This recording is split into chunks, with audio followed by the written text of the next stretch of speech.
as we look back at segregation, sponsored by who other than HEB, Harold Earl Butch Grocery Stores here in Houston.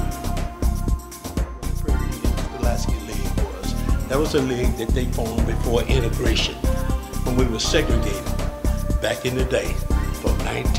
We didn't get integrated, and the Scholastic League didn't come out until it ended in 1967 of the football season.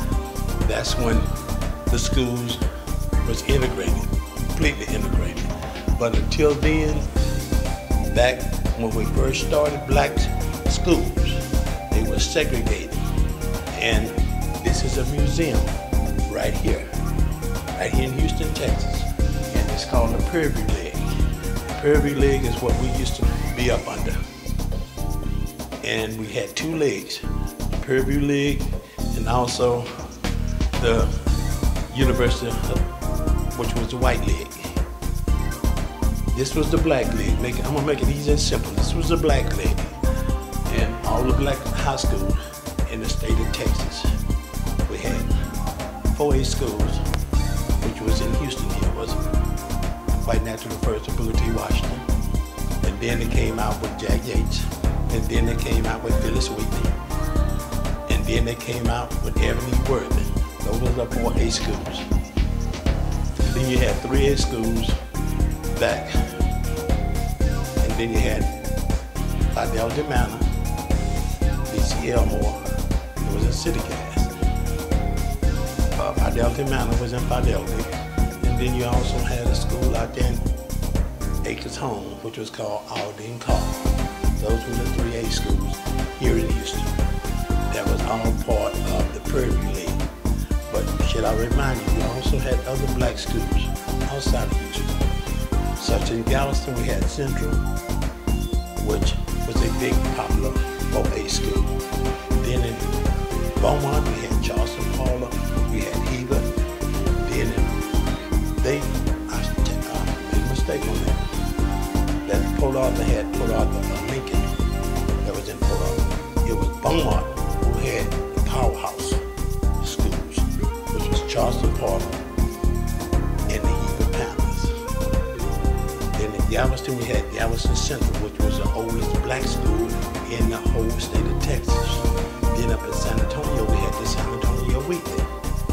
And then up there in Dallas, we had Lincoln, and we had Madison.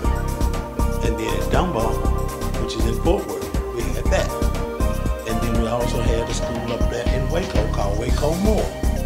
All of those was tied into the Prairie. And that's what can I say about Phyllis Wheatley? We can't forget about Phyllis Wheatley. Look what they have donated to the museum. You wouldn't believe it. That's right, Coach Frank Walker. This is his sweater that he won in 1947 at Phyllis Wheatley and became to be the football coach of Phyllis Wheatley. This is the sweater he won in 1949. Donated by his daughter. Her dad's sweater is right here at the museum for black athletes. Phyllis Wheatley, 1927, and Coach Walker coached the last Thanksgiving game, which was in 1966. Him and Coach Patterson. When I was going to Jack Yates, Mr. Leo Taylor, well, they won the state title in 1965, which it was the second time because they had won it again in 1963. With Sylvester Armstrong was the first time they won the state title over there, 3703 Samson. And this is the last time they won the state championship in 1965 over there at 3703 Samson.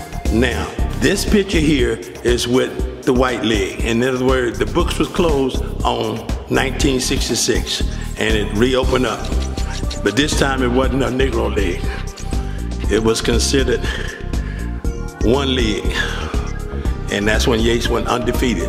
The only time a high school have ever went in Houston undefeated. Since 1985, no other high school in the Houston Independent School District, nor in the surrounding area in the 5A have went undefeated and won the state title when they won it in 1985 by shutting out Odessa Premium, Jack Yates. 1985, 86 state champions. As you can see, the Yates and Wheatley game was just more than a game. It was an event. It started in 1927. Yates won 20-0. 1928, Wheatley won. 1929, 1930. It went all the way down. It went all the way down to the last Thanksgiving game was right here. You can see it in 1966. Was the last Thanksgiving game, and they closed the book on the Prairie League. In 1966 was the last Thanksgiving game, but they officially closed the book in 1971. But integration had already got to be mandatory in 1968, and they no longer could play the Yates and Wheatley Thanksgiving game due to the fact they said it would run too close into basketball with all the schools that they got to play today. Here it is, a league of their own, right here. The Houston Chronicle even had posted every day. This is a history league. It's beautiful. Which was all the black schools. Which started in 1927. Billy Ray Smith, when they started competition. 3 sons, and they closed the book in 1971. But the last Thanksgiving game was in 1966. You know, this Billy Ray Jr., you got to look at Big 1966. Him, that's when he was Coach Patterson had a rivalry going on. The Charleston Parlor right here in Beaumont, Texas. 90 miles, 6 Houston, Texas. 5. That's right. And here's the Charleston Parlor.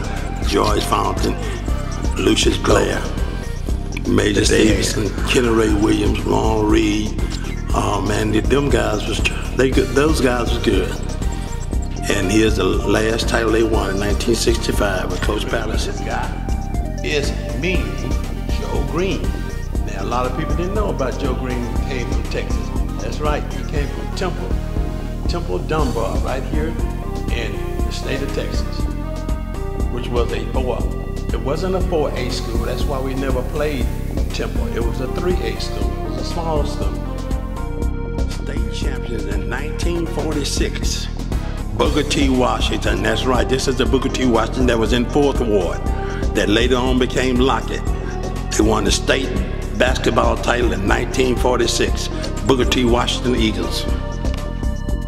Volleyball team of Booker T. Washington here in Houston, 1950 to 1951. This is the Thanksgiving of 1957. Jack Yates against Phyllis Wheatley, which is Turkey Day game, we call it.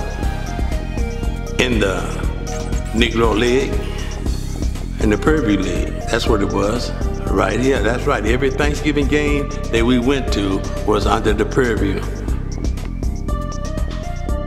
How can we forget about this man?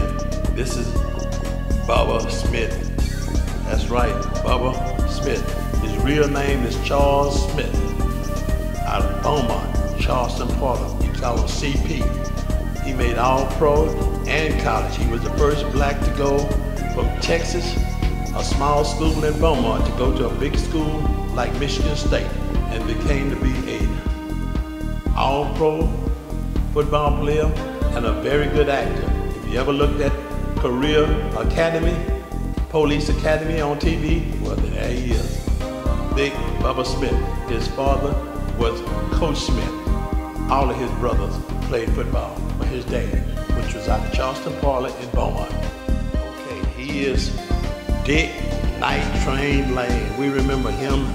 He was a football player back in Jim Brown days. He played for the Detroit Lions, and he came out of Austin Anderson High School right here in Texas. We're live right here at the PBIL Museum, which is a museum that features nothing but the black high schools that was started way back in 1927 up until 1971 when they cut it out. So if you want to come by here, it's welcome to the public. This is the opening day of it.